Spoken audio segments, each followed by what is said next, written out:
그러므로 너희는 가서 모든 족속으로 제자를 삼아 아버지와 아들과 성령의 이름으로 세례를 주고 내가 너희에게 분반 모든 것을 가르쳐 지키게 하라. 볼지어다 내가 세상 끝날까지 너희와 항상 함께 있으리라 하시니라. 이 말씀은 우리 주님께서 우리에게 명령하신 명령입니다.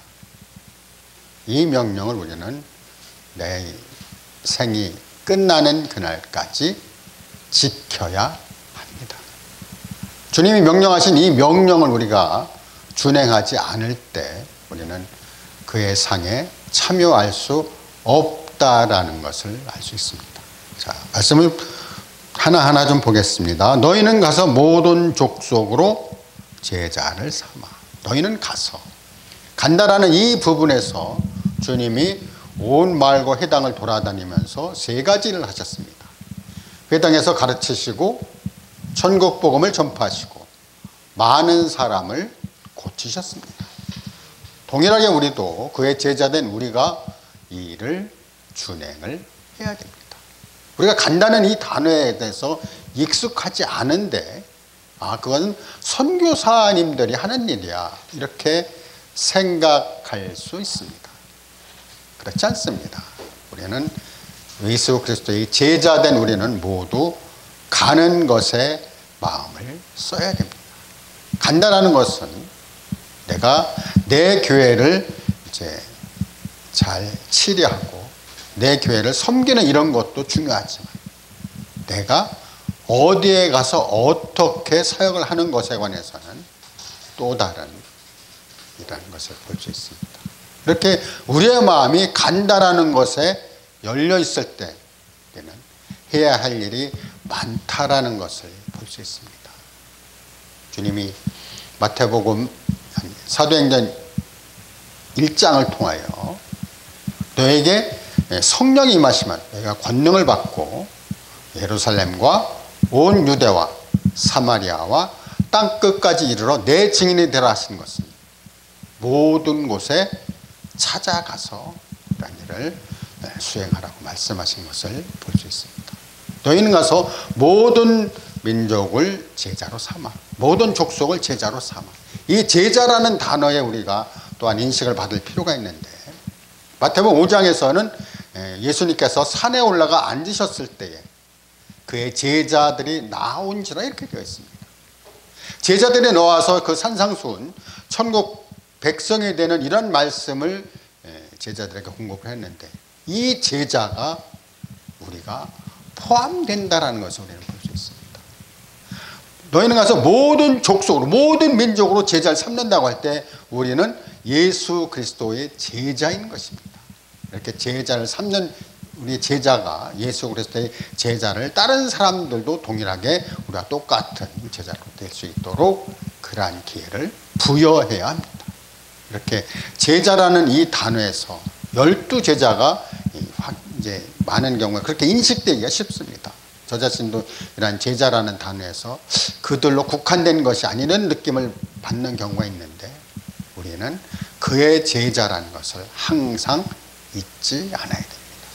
그래서 우리는 모든 민족으로 제자를 삼는 일에 게으르하지 않아야 되는데 특별히 우리 대한민국이 주님으로부터 축복을 받은 것은 세계로 볼 때 선교사를 가장 많이 인구 비율로 가장 많이 파송하는 민족이라는 것을 볼 수 있습니다. 이렇게 제자 삼는 일에 우리가 게으르지 않다면 또 주님이 우리에게 이런 능력과 은혜를 공급하신다면 우리는 이 일을 수행하면서 주님의 명령을 잘 수행할 수 있습니다.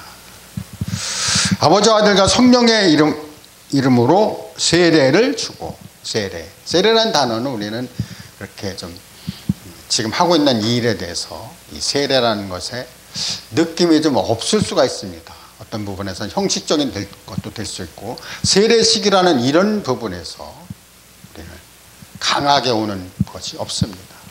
그러나 주님이 요단강에서 침례를 받으셨습니다. 침례를 받으셨을 때 세 가지 사건이 있었는데 첫째는 하늘이 열리고 두 번째는 성령의 비둘기같이 그의 머리 위에 임하시고, 세 번째 소리가 있었는데 이는 내 사랑하는 아들로 내 기뻐하는 자라. 이런 세 가지 이적이 있었습니다. 우리는 이런 내가 침례받을 때에도 동일하게 이러한 이적이 일어난다라는 것을 우리는 아멘을 하셔야 됩니다. 왜냐하면 우리 주 예수 그리스도께서 아들이 되셨다면 우리는 그의 많은 아들들, 동생들이 된다라고 성경에 분명히 언급되어 있기 때문입니다. 만약 내가 세례만 받았다면 다시 한번 침례를 받을 필요가 있습니다. 침례는 물에 잠겨서 내 인생의 모든 것이 끝나고 다시 올라올 때 부활 생명을 받아서 그분의 부활 생명을 함께 이 땅에서 함께 사는 것입니다. 내가 그리스도와 함께 십자가에 못 박혀 있나니 이제는 내가 산 것이 아니요 내 안에 그리스도께서 사신 것이라 이렇게 말씀하고 있기 때문입니다. 그래서 이러한 침례받는 그것은 우리가 그 이스라엘 백성들을 볼 때 두 번의 침례를 받았습니다. 첫 번째는 홍해를 통하여 침례를 받았고 두 번째는 요단을 통하여 침례를 받았습니다. 이렇게 침례받는 것이 두 번에서 걸쳐서 있었기 때문에 우리도 세례를 받고 침례를 받고 이런 것에 마음을 함께 할 수 있습니다. 내가 너희에게 분부한 모든 것을 가르쳐 지키게 하라. 주님이 우리에게 분부한 모든 것이 어떤 것인가? 그때는 주님이 말씀하실 때 구약만 있었고 신약은 완성되지 않았습니다. 그래서 신약을 통한 많은 제자들 통하여 신약이 완성되었고 지금 현재는 신약의 모든 것들이 열려 있습니다. 마태복음부터 계시록까지의 이 27권의 이런 모든 책들이 열려 있었기 때문에 모든 것을 가르쳐 지키게 하라. 이렇게 할 때 우리는 마지막 시대에서 모든 것을 주님으로 받은 모든 것을 다른 사람들에게 가르칠 수 있습니다. 그럼 주님이 이 모든 것을 가르친다고 할 때 이 모든 것이 어떤 것인가 우리는 한 번쯤 생각해 볼 필요가 있습니다. 주님이 이 땅에서 하나님 나라의 일을 말씀하시고 하나님 나라를 계속 반포하시면서 그 나라를 확장해 가셨습니다. 그리고 사도행전 1장에서도 주님이 부활하신 후에 40일 동안 제자들에게 나타나셔서 하나님 나라의 일을 말씀하셨습니다. 그러나 여전히 이 땅에 있는 그의 제자들은 그 일을 알지 못했습니다. 그래서 다시금 주님께 물을 때 이스라엘 나라의 회복이 어때입니까? 이렇게 묻고 있는 것입니다. 하나님은 하나님의 나라, 천국, 그다음에 새 예루살렘 이런 모든 것을 말씀해 주실 때 우리의 생각은 땅에 속한 이런 것들로서 하나님 나라의 일을 생각지 않냐고 이스라엘 나라를 주님께 물어봄으로써 주님이 그러한 일에 시기와 기한에선 내가 알 바 아니라고 말씀하시고 모든 민족으로 이렇게 제자가 될 것을 말씀하고 있었습니다. 이렇게 주님이 말씀하신 그러한 하나님 나라와 내가 생각하는 것과는 이렇게 차이가 있다는 것을 내가 인정을 해야 됩니다. 만약 그렇지 않다면 모든 것을 가르쳐 지키게 하라 때 가르침이 어떤 것인가? 그것이 인식이 약해질 수 있습니다. 모든 것을 가르치는 것에 또 가르침에 있으면 성경의 중점을 가르쳐야 합니다. 5가지입니다. 성경의 중점은 생명이요, 그 다음에 건축이요, 그 다음에 성화, 우리의 거룩해 됨이요, 그리고 중생의 씻음, 그 씻음이요, 그 다음에 천국인 것입니다. 이 5가지가 성경의 중점이라고 볼 수 있습니다.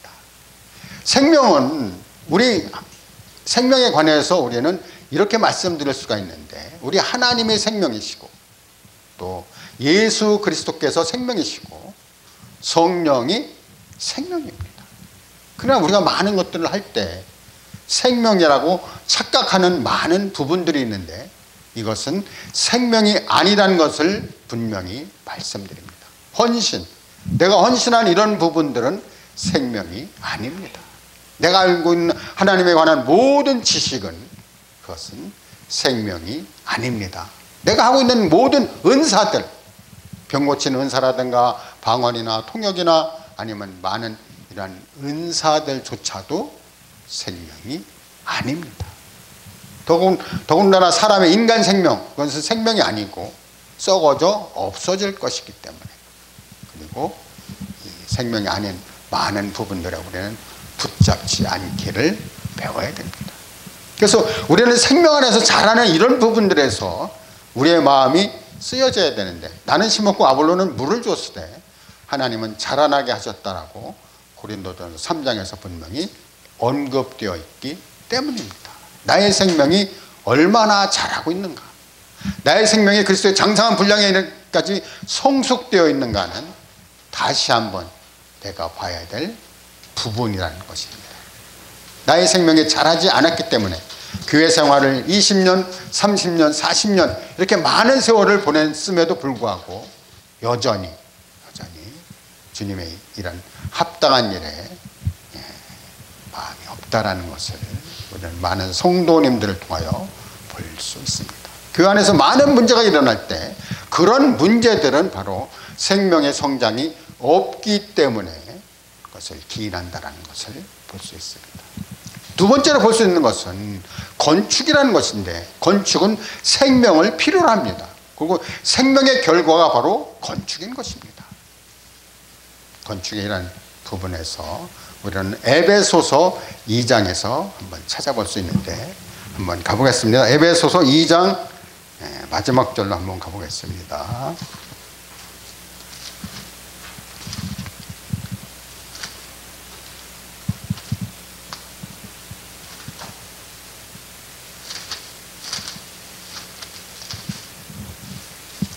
(20절부터) 보겠습니다. 너희는 사도들과 선지자들 터 위에 세우심을 입은 자라. 그리스도께서 친히 모퉁이 돌이 되셨느니라. 그 안에서 건물마다 서로 연결하여 주 안에서 성전이 되어가고, 너희도 성령 안에서 하나님이 거하실 처소가 되기 위하여 예수 안에서 함께 지어져 건축되어 가느니라. 이렇게 되어 있습니다. 우리는 사도들과 선지자의 터 위에 있는 자들이고, 그리스도께서 친히 모퉁이 돌이 되셔서 모퉁이 돌 위에, 그 위에 우리는 건축된 것입니다. 주님이 왜 모퉁이 돌이라고 말씀하셨는가? 한 면은, 모퉁이 돌은 이면과 저면을 합하여 모퉁이가 되는 것인데, 한 면은 유대인을 위한 것이고 한 면은 이방인을 위한 것입니다. 그래서 그 위에 함께 건축되고 지어져 가는 것입니다. 이렇게 우리는 생명 안에서 충만하고 생명 안에서 자라고 성숙되는 것이 필요로 하는데, 요한복음 10장 10절에서는 특별히 생명을 공급하고 더 풍성히 얻게 하려 함이라고 말씀하실 때 생명이 우리에게 중요하고, 그 생명의 결과가 건축이라는 것을 알 수 있습니다. 건축에 관한 이런 한 항목들이 아주 중요한 항목들이기 때문에 오늘 깊게 들어가지는 않겠습니다. 세 번째로 볼 수 있는 이 부분이 바로 성화입니다. 주님이 우리에게 말씀하신 것은 내가 거룩하니 너희도 거룩할지어다, 이렇게 말씀하셨고, 주님이 다시 오신 그날에 거룩함에 흠이 없게 하시기를 원한다라고 고린도전서 1장 8절에서 분명히 언급하고 있는 거죠. 이렇게 거룩함은 하나님의 본성이 거룩한 것인데, 우리가 그 거룩함에 참여할 수 있다는 그런 영광이 이렇게 주어진 것입니다. 하나님의 자녀들에겐 이렇게 특별히 아주 주님이 좋은 것으로 그 영광에 참여할 수 있는 기회를 부여하셨습니다. 그러나 그런 것을 하지 않고는 우리에 달렸다는 것을 분명히 말씀을 드립니다. 그 다음에 볼 수 있는 것은 씻음입니다. 씻음에 관해서는 우리가 요한복음 13장을 통하여 볼 수 있습니다. 저녁을 드신 예수님께서 수건을 들으시고 대야에 물을 떠다가 제자들의 발을 씻기기 시작했습니다. 베드로 차례가 왔을 때 베드로는 절대로 나를 씻기지 못한다라고 얘기했고, 주님은 내가 너를 씻기지 않으면 너와 나와는 상관이 없다라고 말씀하셨습니다. 그러면 발뿐 아니라 손과 머리도 씻겨 주옵소서 할 때 이미 목욕한 자는 발밖에 씻을 필요가 없다라고 말씀하셨습니다. 그리고 내가 너를 제자라 하여 이렇게 씻겼으니 너희도 서로 씻겨주님이 옳다라고 말씀하셨습니다. 이러한 씻김이 우리에게 필요한데 일생을 통하여 우리는 씻는 것입니다. 썩어질 육신을 위해서도 우리는 세수하고 입 닦고 발 닦고 계속해서 목욕하고 닦습니다.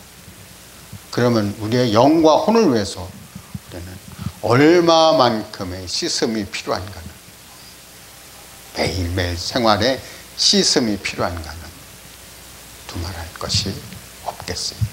이런 씻음이 제사장들이 하는 이런 제사의 예식에서도 볼 수 있는데, 성전 안에 물두멍이라는 그 자체가 제사장들이 와서 수족을 씻고 죽음을 면한 것을 볼 수 있는데, 사역을 할 때도 우리는 동일하게 교회에 들어올 때나 기도원이나 모든 사역을 할 때 내 몸과 마음이 주님 앞으로 바르게 되고 정결케 되어 있는가, 씻고 왔는가, 이런 것을 볼 수 있습니다.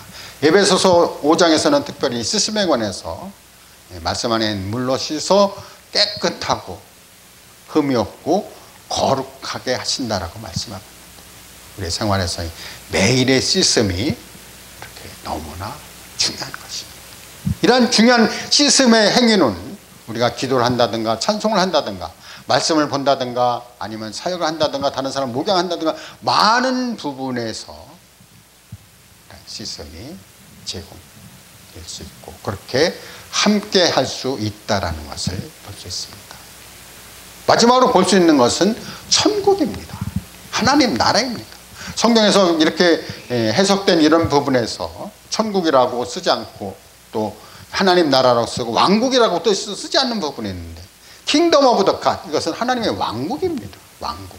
그러나 여호와 증인들이 왕국이라는 단어를 선점을 해서 우리가 왕국이라는 단어를 잘 쓰지 않는데, 하나님 나라, 그의 나라를 우리는 성경의 중점으로 봐야 됩니다. 이 하나님 나라에 관해서 우리는 5가지를 살펴볼 수 있습니다. 하나님 나라 왕국이 어떤 것인가? 첫 번째는 예수님 자신이 왕국인 것입니다.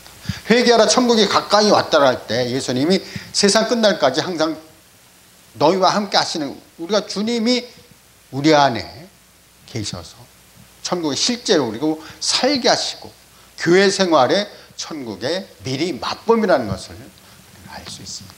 두 번째로 볼 수 있는 것은 성령이 천국입니다. 성령 그분이 이렇게 말씀하셨습니다.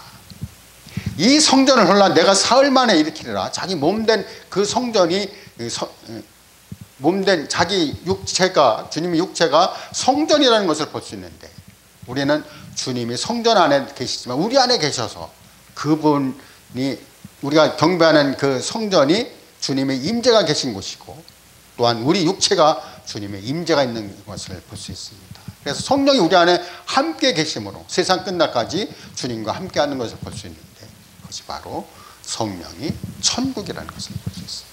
세 번째로 볼 수 있는 것은 교회가 바로 천국입니다. 교회는 우리가 주님이 하나님의 믿는 자녀들이 모여있는 이 모임 회자, 교회, 하나님 믿는 사람들의 모임이 교회인 것입니다. 그러나 많은 경우에 그 교회가 예배당으로 바뀌어질 수 있습니다. 교회를 세운다고 할 때 우리는 예배당을 세우는 것을 말하고 있는데, 그런 인식은 우리가 그 슈퍼마켓에서 찾아볼 수 있습니다. 슈퍼마켓. 그래서 우리는 마켓이라는 단어가 슈퍼, 크다라는 것으로 슈퍼마켓을 얘기를 하는데, 마켓은 빠지고 나 슈퍼에 갔다 올게, 슈퍼에 갔다 올게, 이렇게 얘기를 합니다. 그런 것으로 그 인식을 좀 바꿀 필요가 있습니다. 교회는 하나님의 믿는 자녀들이 모이는 곳이고 그 모임이 바로 천국인 것입니다. 네 번째로 볼 수 있는 것은 천년왕국입니다. 많은 부분들이 전천년설, 후천년설 뭐 이렇게 얘기를 하고 있는데, 주님이 오셔야 천국이 이루어지고 그분과의 밀월 관계가 1000년 동안 이루어지는 것입니다. 그것이 천년왕국이 바로 천국인 것이고, 다섯 번째로 볼 수 있는 것은 우리 김호산 목사님이 찬송을 해주신 새 예루살렘, 거룩한 성, 것이 천국인 것입니다. 이렇게 5가지 이 천국에 관한 이런 부분들을 우리가 함께 나누고 함께 가르쳐 지키게 하는 것입니다. 성경의 중점 5가지. 생명, 건축, 성화, 씻음, 천국. 꼭 잊지 마시고 이런 성경의 중점들을 가르쳤다라는 것을 볼 수 있습니다. 자, 우리는 왕같은 제사장들이라고 말하고 있고, 우리 제사장의 특징은 대제사장이 1년에 한 번씩 지성소에 들어갔습니다. 그러나 주님의 육체가 찢어짐으로 말미암아 휘장이, 성소와 지성소를 가리는 휘장이 갈라지고 우리에게 새롭고 산 길을 열어놓아서 그 새롭고 산 길을 통하여 우리는 주님께 매일 매 순간 나아갈 수 있습니다. 우리가 영으로 돌이키기만 하면은 바로 그것이 지성소이고 주님과 만날 수 있다는 것을 우리는 그러한 특권을 받았습니다. 그리고 새롭고 산 길을 위해서 우리는 항상 주님으로부터 어떠한 것도 공급받을 수 있으며 영을 따라 사는 생활을 할 수 있는 것입니다. 이렇게 주님이 우리에게 이러한 많은 것을 우리에게 공급해 주셨는데 우리의 마음이 거기에 미치지 못한다면 주님과의 대화는 주님이 기뻐하지 않는다는 것을 볼 수 있습니다. 주님이 번제와 예물은 기뻐하지 않으시고 우리의 모든 것들을 받으시는데 우리의 기도 자체가 주님과의 호흡이요 대화라는 것을 우리는 알 수 있습니다. 우리가 하는 많은 기도 가운데서 내가 형식적으로 하지 않았는가 다시 한번 생각해 볼 수 있습니다. 바리새인의 기도와 세리의 기도를 한번 묵상해 볼 때 그 바리새인과 세리의 기도 가운데에서 바리새인은 이렇게 기도했습니다. 나는 일주일에 2번씩 금식하고 또 소득의 11조를 들고 이들과 같이 생활하지 않음을 감사합니다. 불의, 간음, 토색 이런 것을 하지 않음을 감사합니다. 이렇게 기도할 때 세리는 다만 가슴을 치면서 나는 죄인으로서이다. 그때 주님이 말씀하신 것은 이 사람들보다 세리와 창기가 먼저 천국에 들어가리라 이렇게 말씀하셨습니다. 우리의 마음이 어디에 있습니까? 우리의 중심이 어디에 있습니까? 항상 주님을 경외하고 주님께 영광을 돌리는 우리 모두가 되시기를 주의 이름으로 축원합니다. 기도하겠습니다.